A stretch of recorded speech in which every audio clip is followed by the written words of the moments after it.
বাচ্চারা কি খেলতেছো তোমরা? কি খেলো তোমরা? তোমাকে বাড়ি কোন জায়গায়? কোন জায়গায় তোমাকে বাড়ি?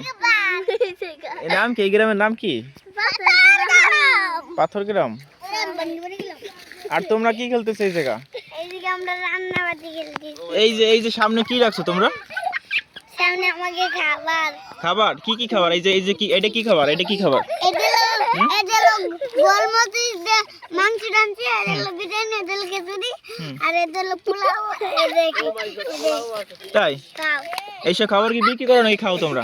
খাও খাও। একটু একটু খাও তো দেখি কেমন খাতে পারো তোমরা। খাও, খাই দেখাও তো। ও কি করে? এইসব রান্না করছে কে? আমি তাই আমি রান্না করছি। এইসব খাবারের স্বাদ হয়েছে কেমন? ভালো হয়েছে, খেয়ে তাই? দাও। একটু দেখি তো ভালো করে। তোমাদের এই গ্রামের নাম কি? হাতের গিরাম বলা, পাথর গ্রাম। আর তোমার নাম? বিরিতি বলা। প্রীতিবালা। আর তোমাদের নাম কি? তোমাদের নাম কি? তোমার নাম?